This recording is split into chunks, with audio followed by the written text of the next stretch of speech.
இதுல அவர் ஒன்றிய அரசுக்கு எதிரேனும் தீர்ப்பு கொடுத்து விடுவார் என்று எதிர்பார்க்கப்பட்டது. அந்த தீர்ப்புக்கு முந்தின நாள் நைட்டு மிட் நைட்ல ஒன்றிய அரசு ஒரு பெட்டிஷன் ஃபைல் பண்ணுது. அந்த பெட்டிஷன் என்ன கேக்குதுன்னா, இதை உடனடியாக 5 நீதிபதிகள் இருக்கும் அமர்வுக்கு மாத்துங்க அப்படின்னு.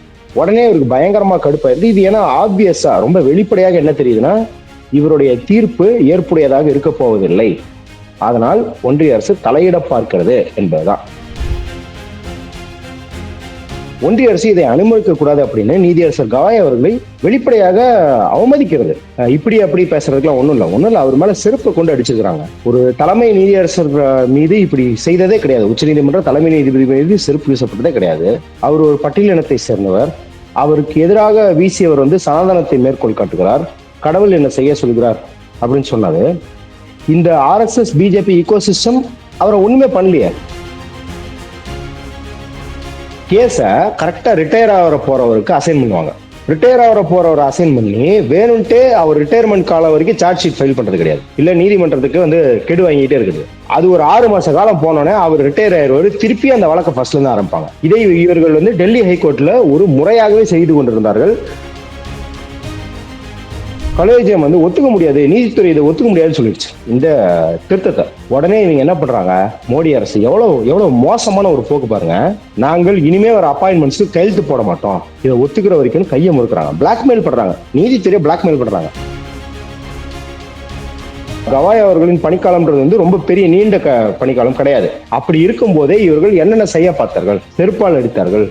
கவாய் அவர்கள் அவமதிக்கப்படுகிறார், இப்படி கவாய் அவர்களுக்கு அழுத்தம் கொடுக்க பார்க்கிறார்கள். கவாய் அவர்கள் ஓய்வு பெறும் காலத்தில் அவர்களுக்கு இந்த மாதிரியான அழுத்தம் கொடுக்கப்படுகிறது அப்படிங்கறதெல்லாம் நம்ம தனியா எடுத்து பிரச்சாரம் பண்ணாதான் இவங்க நீதித்துறையில என்னெல்லாம் பண்றாங்க அப்படிங்கிறது நமக்கு வெளியே தெரிய வரும்.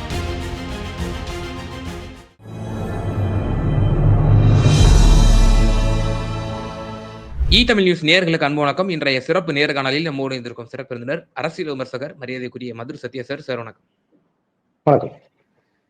உச்சநீதிமன்றத்தினுடைய தலைமை நீதியரசர் திரு BR கவாய் அவர்கள் வரக்கூடிய 23ஆம் தேதி அவருடைய கடைசியான நாள், 24ஆம் தேதி ரிட்டையர்ட் ஆறாரு. சூரியகாந்த் அவர்கள் பதவியேற்க போகிறார் என்ற தகவல் எல்லாம் பரவலா நம்ம பார்த்திருப்போம். இப்போது இன்றைய காலையிலே வந்த செய்தி என்னவென்றால், அரசு சார்ந்த வழக்குகளில், மத்திய அரசு சார்ந்த வழக்குகளில் என்னுடைய தலைமையில் தலையீட்டு இருக்கக்கூடிய அந்த பெஞ்ச் அமர்வுல ஒத்துழைக்க மாட்டேங்கிறாங்க, அவர்களுக்கு விருப்பம் இல்லை மத்திய அரசுக்கு அப்படின்னு சொல்லி கடுமையான ஒரு விமர்சனத்தை BR Gavai chief justice of India அவர்கள் முன்வைத்திருந்தாரு. தொடர்ந்து பார்த்தோம், அவர் மீது செருப்புகள் வீசப்பட்டது. இதே உச்சநீதிமன்றத்தால், மாண்புமிகு உச்சநீதிமன்றத்தினுடைய சபையிலேயே நடந்துச்சு. இப்போது இருக்கக்கூடிய மத்திய அரசின் மீது நேரடியாக சாடி இருக்கிறார். என்னதான் நடக்குது, என்ன பின்னணி சார்? இது வழக்கு அப்படின்னு பாத்தீங்கன்னா, இந்த தீர்ப்பாயங்கள் இருக்கு, கிரீன் ட்ரிபியூனல், அந்த ட்ரிபியூனல், ஃபாரஸ்ட் ட்ரிபியூனல், நிறைய ட்ரிபியூனல் இருக்கு. ஒவ்வொரு துறைக்குமான பிரச்சனைகளை அந்த துறை சார்ந்து சந்திப்பதற்கும் மக்கள் குறைகள் கேட்பதற்கும் இப்போ கிரீன் ட்ரிபியூனல் தான் ஸ்டெர்லைட் வழக்கெல்லாம் பார்த்தாங்க. இப்ப அது போன்ற ட்ரைபியூனல்களில் சேர்பர்சனாக அமர்வார்கள், இன்னும் பதவிகளில் அமர்வர்களுக்கு இருக்கும், அதாவது இந்த பணி அளவு, அதாவது எத்தனை வருடம் அவங்க இருக்க வேண்டும், என்ன டிரான்ஸ்ஃபர் பண்ண வேண்டும், இதை பற்றிய வழக்கு. இதுல அவர் ஒன்றிய அரசுக்கு எதிரேனும் தீர்ப்பு கொடுத்து விடுவார் என்று எதிர்பார்க்கப்பட்டது. அந்த தீர்ப்புக்கு முந்தின நாள் நைட்டு மிட் நைட்ல ஒன்றிய அரசு ஒரு பெட்டிஷன் ஃபைல் பண்ணுது. அந்த பெட்டிஷன் என்ன கேக்குதுன்னா, இதை உடனடியாக 5 நீதிபதிகள் இருக்கும் அமர்வுக்கு மாத்துங்க அப்படின்னு. உடனே இவருக்கு பயங்கரமா கடுப்பாயிருது. இது ஏன்னா ஆப்வியஸா ரொம்ப வெளிப்படையாக என்ன தெரியுதுன்னா, இவருடைய தீர்ப்பு ஏற்புடையதாக இருக்க போவதில்லை, அதனால் ஒன்றிய அரசு தலையிட பார்க்கிறது என்பதுதான். இப்ப ஜெனரலாவே பாத்தீங்க அப்படின்னா, இந்த மிட் நைட் அப்படிங்கிறது ப்ரொசீஜரை மீறுதல் அப்படிங்கிறதுல அவருக்கு கடுப்பு. இது ரொம்ப வெளிப்படையாக என்ன தெரியுது, ஒன்றிய அரசு இதை அனுமதிக்க கூடாது அப்படின்னு நீதியரசர் கவாய் அவர்களை வெளிப்படையாக அவமதிக்கிறது. இதுல வேற இப்படி அப்படி பேசுறதுக்குலாம் ஒண்ணும் இல்ல. அவர் மேல செருப்பை கொண்டு அடிச்சிருக்கிறாங்க. ஒரு தலைமை நீதியரசர் மீது இப்படி செய்ததே கிடையாது. உச்சநீதிமன்ற தலைமை நீதிபதி மீது செருப்பு வீசப்பட்டதே கிடையாது. அவர் ஒரு பட்டியலினத்தை சேர்ந்தவர். அவருக்கு எதிராக வீசியவர் சனாதனத்தை மேற்கோள் காட்டுகிறார். கடவுள் என்ன செய்ய சொல்கிறார் அப்படின்னு சொன்னாரு. இந்த ஆர்எஸ்எஸ் பிஜேபி ஈகோசிஸ்டம் அவரை ஒண்ணுமே பண்ணலையே, எதிர்த்து செருப்பு வீசியவரை. இதே ஒரு தீபக் மிஸ்ரா மீதோ போபடே மீதோ ஒரு இஸ்லாமியர் செருப்பை கொண்டு வீசியிருந்தா இந்த ஆர்எஸ்எஸ் பிஜேபி என்ன பண்ணிருக்கோம், அவருக்கு எத்தனை கொலை மிரட்டல்கள் வந்திருக்கும், எத்தனை பொது இடத்துல அவர் தாக்கப்பட்டிருப்பாரு, அவர் வீட்டுல கல் எறியப்பட்டிருக்கும், அவர் வாகனம் தீ வைக்கப்பட்டிருக்கும், இத்தனையும் நடந்திருக்கும். ஆனா அது நடக்காம கவாய் அவர்கள் மீது செருப்பு வீசப்பட்டது ஏதோ ஒரு செய்தி மாதிரி கடந்து செல்லப்பட்டது. இந்த சூழல் தான் இதை நம்ம பார்க்க வேண்டும். இதையும் குறிப்பாக இது கவாய் அவர்களின் தனி மனிதர் மீதான தாக்குதல், அவமதிப்பு, ஒன்றிய அரசு அவரை எப்படி நடத்துகிறது அப்படிங்கிறது ஒண்ணு. இன்னொன்னு, ஏன் இந்த ட்ரிபியூனல் அப்படிங்கிறதுக்கு ஒன்றிய அரசு இவ்வளவு துடிக்கணும் அப்படின்னு இருக்கு இல்லையா. இந்த கடந்த 10 ஆண்டுகள்ல 2 ட்ரெண்ட், ஒன்னு நீதித்துறை, இன்னொன்று ட்ரிபியூனல், ரெண்டு தனித்தனியா பார்ப்போம். ஆதர்ஷ் குமார் கோயல்னு ஒரு நீதிபதி இருந்தார். அவர் அகில் பாரதிய அதிவிருக்ஷ பரிஷத் அப்படின்னு சொல்லிட்டு ஆர்எஸ்எஸ் ஓட லாயர் விங், இது லீகல் விங். இது இதை உருவாக்கியதில் ராம்ஜெத் மலானி போன்றவருக்கு ஒரு முக்கிய பங்கு உண்டு. இன்னைக்கு பல நீதிபதிகள் ஹைகோர்ட்ல ஆகட்டும், சுப்ரீம் கோர்ட்ல ஆகட்டும், அவங்க அப்பாக்கள் இல்ல அவர்களே கூட இந்த அமைப்பில் உறுப்பினர்களாவோ தொடர்புடையவர்களாவோ இருந்திருக்கிறார்கள். அவங்க வருஷம் டெல்லியில ஒரு ஹைடி கான்ஃபரன்ஸ் நடத்துவாங்க. அந்த கான்ஃபரன்ஸ்க்கு போனீங்கன்னா நாட்டில் இருக்கிற நீதித்துறையில் இருக்கிற எல்லா முக்கிய நபர்களும் இருப்பாங்க. நீதிபதிகள், வழக்கறிஞர்கள், நீதித்துறை நிபுணர்கள், விமர்சகர்கள் எல்லாருமே இருப்பாங்க. ப்ரொஃபசர் எல்லாமே இருப்பாங்க. அவங்க சொல்றாங்க, ஏறத்தாழ 16,000 வழக்கறிஞர்களை நாடு ஃபுல்லா வச்சிருக்கிறோம் நாங்க. எவ்ரி ஹைகோர்ட்ல எங்களுக்கு 500 லாயர் 1000 லாயர்ஸ் இருக்காங்க. எவ்ரி முக்கியமான ஹைகோர்ட்ல, இப்ப சென்னை ஹைகோர்ட்ல எடுத்துக்கிட்டா அங்க எங்களுக்கு 500 பேர் இருக்கிறாங்க அப்படின்னு அவங்க சொல்றாங்க. இந்த அகில் பாரதிய அதிவிருக்ஷ பரிஷத் ஏபி இதோட வேலை என்ன அப்படின்னு பாத்தீங்கன்னா, இப்ப மாரிதாஸ் ஒரு பொய் தகவலை பரப்பிட்டாரு, இல்ல ஒருத்தர் பெரியார் சிலை மீது காவி சாயத்தை எடுத்து அடிச்சுட்டாரு, இல்ல இன்னொருத்தர் குண்டு வைக்கிறன்னு கொலை மிரட்டல் விட்டாரு அப்படின்னு ஏதோ ஒரு சங்கி செய்யறாரு. இப்ப இந்த குற்றத்துக்கு தகுந்தாற் போல அந்த குற்றம் இழைத்த நபரின் பிரபலத்தையை பொறுத்து இந்த பிரச்சனை எந்த அளவுக்கு இந்த மாநிலத்திலோ இந்த பகுதியிலோ இல்ல அந்த மதம் சார்ந்தோ வீரியப்படுத்தலாம் என்பதையெல்லாம் கொண்டு இமீடியட்டா அவருக்கு லாயர் அசைன் பண்ணுவோம். நீங்க யோசிச்சு பாருங்க, நீங்க சமூக நீதிக்காக பேசுறீங்க, சமத்துவத்துக்காக பேசுறீங்க, இந்திய அரசியலமைப்பு சாசனத்தின் பால் இருக்கும் நன்னெறிகளை ஒட்டி பேசுறீங்க. நாளைக்கு நீங்க ஒரு கேஸ்ல மாட்டிக்கிட்டீங்கன்னா எந்த லாயருக்கு போகணும் உங்களுக்கு தெரியாது. தேடணும், 4 பேர்ட்ட போன் பண்ணி விசாரிக்கணும், உங்க குடும்பம் பதபதைக்கும், நண்பர்கள் அலமோதுவாங்க எங்க போய் லாயரை பிடிச்சிட்டு வருதுன்னு. ஆனா இந்த சங்கிகளுக்கு டப்புன்னு லாயர் அசைன் பண்றதுக்காக உருவாக்கப்பட்ட ஒரு சிஸ்டம் இது. ஒரு பகுதி. இன்னொரு பகுதி என்ன அப்படின்னு பாத்தீங்கன்னா, இவர்கள் தான் இந்த வக்ஃப் வாரிய சட்டமாகட்டும், பொது சிவில் சட்டமாகட்டும், இந்த மசோதாக்களை உருவாக்கி நாங்கள் தான் பிஜேபிக்கு தருகிறோம் அப்படின்னு யார்கிட்ட சொல்றது? அவங்க மேகசின்ல அட்டப்படத்துல போடுறாங்க, பாஜகவுக்கு நாங்க தான் சட்டமா எழுதி தரோம் அப்படின்னு.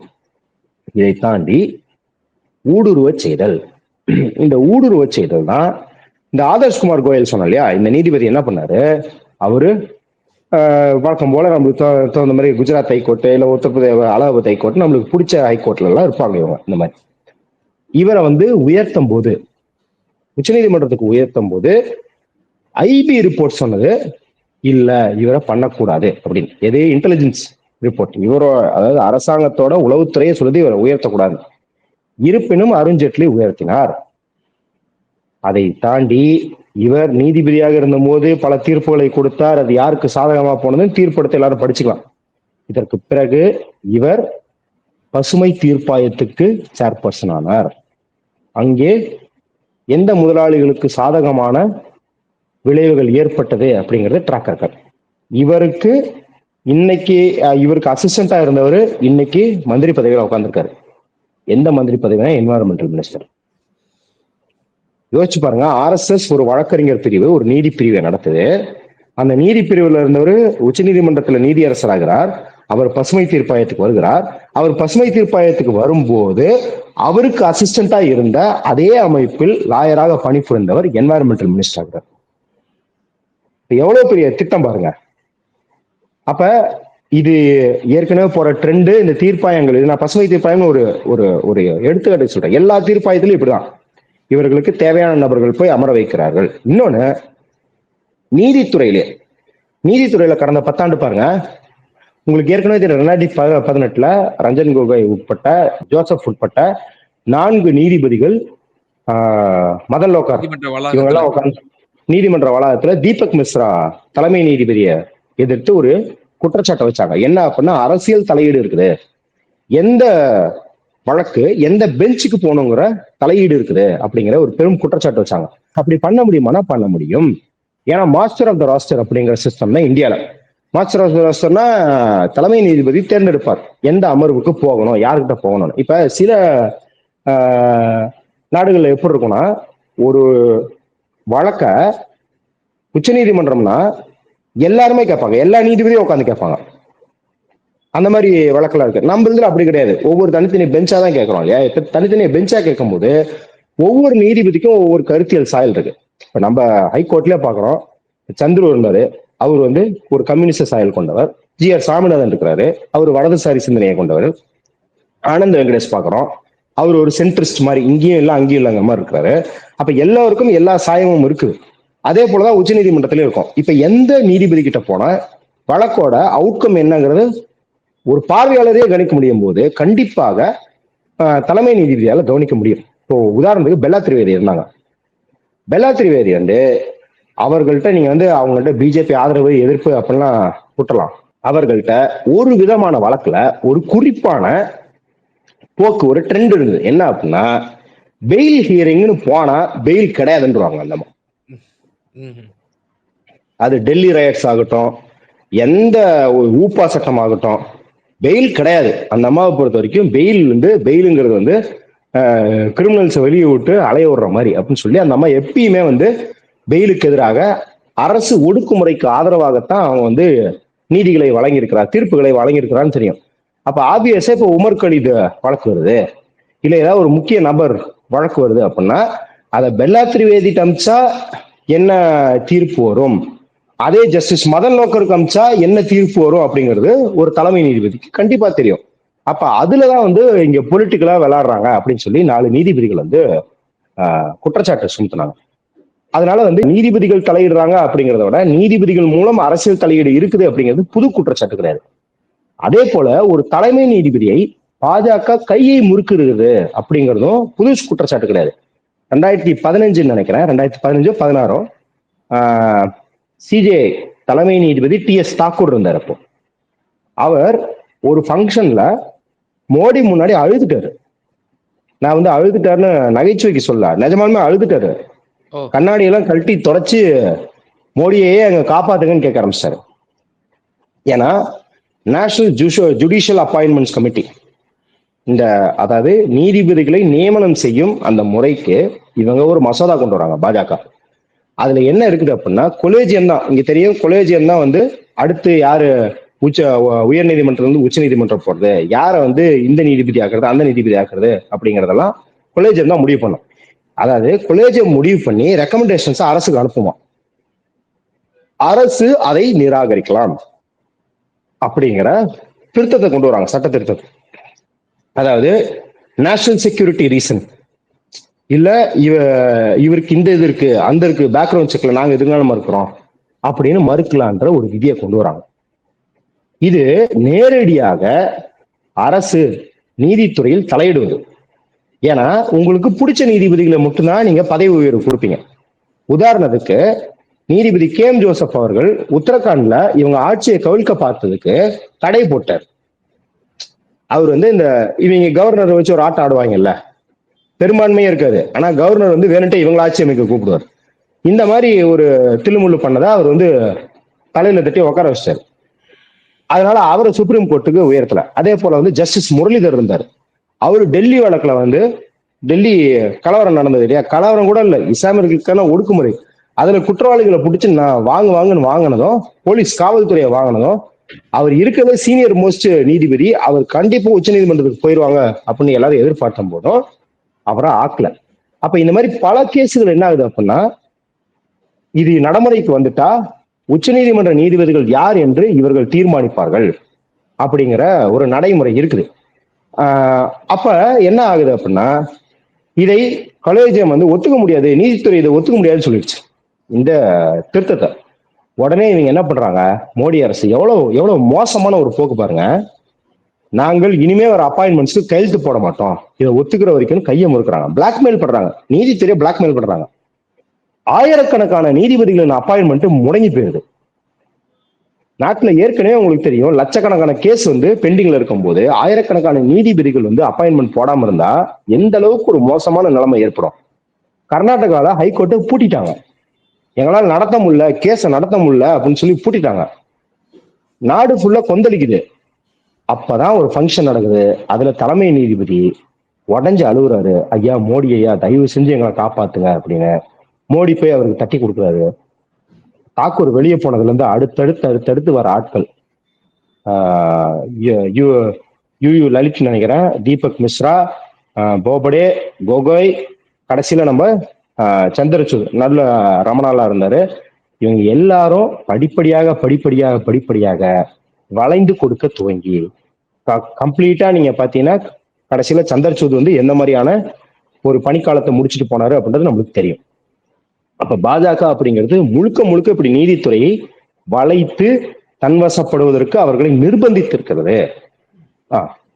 இப்ப சிஜே கவாய் அவர்கள் கொடுக்கக்கூடிய இந்த கிடுக்குப்பிடியின் மூலமாக இனி இப்போ இவரோட டென்யூர் ஒரு 15 நாள் தான் இருக்கும்னு நினைக்கிறேன். அதன் மூலமாக நீதித்துறைக்கும் சீஃப் ஜஸ்டிஸ் சுப்ரீம் கோர்ட்டினுடைய சீஃப் ஜஸ்டிஸுக்கும் இந்த மத்திய அரசு சொல்லக்கூடிய செய்தி என்னவாக இருக்குது? இல்ல, இது நீங்க வந்து நீதியரசர் வந்து இதுக்கு ரியாக்ட் பண்ணது இல்ல, நம்ம இதை வந்து ஒரு புது பெரிய நிகழ்வா பார்க்காததுக்கு காரணம் என்ன அப்படின்னா, இந்த ரிட்டையர்மெண்ட் ப்ராசஸ் வச்சு அவங்க ஏற்கனவே நிறைய விளையாண்டுருக்காங்க. நீங்க 5 வருஷத்துக்கு மேல வந்து டெல்லி வழக்கு, இந்த சிஏஏ ஒட்டிய ப்ரொட்டஸ்டுக்கான வழக்கு, இஸ்லாமியர்கள் பல பேர், பல டசன் பேர் உள்ள இருக்கிறாங்க. அவர்களுக்கு 3.5 வருஷம் பெயில் ஹியரிங்கே நடக்கல. என்ன பண்ணுவாங்க அப்படின்னா, ஒரு கேஸ கரெக்டா ரிட்டையர் ஆகிற போறவருக்கு அசைன் பண்ணுவாங்க. ரிட்டையர் ஆகிற போறவரை அசைன் பண்ணி வேணும்ட்டே அவர் ரிட்டையர்மெண்ட் காலம் வரைக்கும் சார்ஜ் ஷீட் ஃபைல் பண்றது கிடையாது, இல்ல நீதிமன்றத்துக்கு வந்து கெடு வாங்கிட்டே இருக்குது. அது ஒரு 6 மாச காலம் போனோடனே அவர் ரிட்டையர் ஆயிடுவாரு, திருப்பி அந்த வழக்கை ஃபர்ஸ்ட்ல இருந்து ஆரம்பிப்பாங்க. இதை இவர்கள் வந்து டெல்லி ஹைகோர்ட்ல ஒரு முறையாகவே செய்து கொண்டிருந்தார்கள். குஜராத் ஹைகோர்ட்டு, அப்புறம் வந்து அலகாபாத் ஹைகோர்ட்ல எதுக்கு அதெல்லாம் நம்மளுக்கு கேஸ் எல்லாம் டிரான்ஸ்ஃபர் பண்ண தேவையில்லையே, கேஸ் டிரான்ஸ்ஃபர் பண்ணாமே நம்மளுக்கு தேவையான நீதி கிடைச்சிருவாங்க. அப்ப அப்படிதான் நடந்துகிட்டு இருந்தது. அப்ப இது என்ன பண்றாங்க அப்படின்னா, இதை இப்போது உச்ச நீதிமன்றத்தில் மிக வெளிப்படையாக செய்கிறார்கள்ன்றத நம்ம பாக்குறோம்.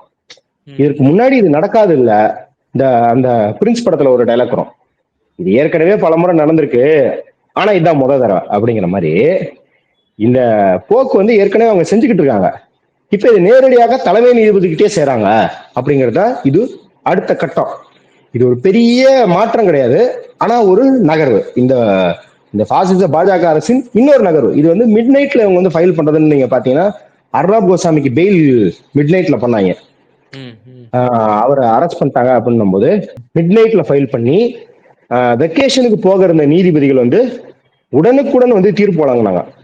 ஐயா சந்திரசூட் வந்து அப்போ வந்து ஒரு வசனம் சொன்னாரு, சில்லறையை விட்டுலாம் எல்லாரும் அப்படி. என்ன அப்படின்னா, இந்த தனி ஒரு மனிதனுக்கு உணவில்லை, இந்த ஜகத்தையே அழித்திருன்னு பாரதியார் பாடின மாதிரி, ஒரே ஒரு மனிதனின் சுதந்திரம் பறிக்கப்பட்டாலும் இந்த தேசத்தின் சுதந்திரமே பறிக்கப்பட்டது போல் அப்படின்னு சந்திரசூட் வந்து ஒரு வசனமெல்லாம் பேசி அர்னாப் கோசாமிக்கு ஃபாஸ்ட் ட்ராக் பண்ணி பெயில் கொடுத்தாரு. அப்ப அந்த மிட் நைட் ட்ரெண்டும் இருக்குது, ஏற்கனவே ரிட்டையர்மெண்ட் போறவங்கள்ட்ட கேஸ் அசைன் பண்ணி கேஸை மாத்திர அந்த ட்ரெண்டும் இருக்குது. ரெண்டையும் மர்ஜ் பண்ணி, அதாவது இந்த தீர்ப்பாயங்கள், retirement process, midnight procedure, CJI கையை முறுக்குவது, இது எல்லாம் தனித்தனியா நடந்த ப்ராசஸ ஒட்டுமொத்தமாக கொண்டாந்து பாஜக பாரு எல்லாம் ஒரே இடத்துல வந்து சேருதுங்கிற மாதிரி இப்ப கவாய் அவர்களுக்கு அழுத்தம் கொடுத்துருக்காங்க. கவாய் அவர்கள் இதை நம்ம தனியா எடுத்து ஒரு பரப்புரையாக மேற்கொள்ள வேண்டும். கவாய் அவர்களின் பணிக்காலம்ன்றது வந்து ரொம்ப பெரிய நீண்ட பணிக்காலம் கிடையாது. அப்படி இருக்கும் போதே இவர்கள் என்னென்ன செய்ய பார்த்தார்கள், செருப்பால் அடித்தார்கள். கவாய் அவர்கள் அவமதிக்கப்படுகிறார், இப்படி கவாய் அவர்களுக்கு அழுத்தம் கொடுக்க பார்க்கிறார்கள். கவாய் அவர்கள் அவர் வந்து ஓய்வு பெறும் காலத்தில் அவர்களுக்கு இந்த மாதிரியான அழுத்தம் கொடுக்கப்படுகிறது அப்படிங்கறதெல்லாம் நம்ம தனியா எடுத்து பிரச்சாரம் பண்ணாதான் இவங்க நீதித்துறையில என்னெல்லாம் பண்றாங்க அப்படிங்கிறது நமக்கு வெளியே தெரிய வரும். நிச்சயமா சார். பல்வேறு விவகாரங்கள்ல எங்க நேயர்களுக்கு ரொம்ப தெளிவா உங்களுடைய கருத்துக்களை பகிர்ந்தீங்க. ரொம்ப நன்றி. நன்றி.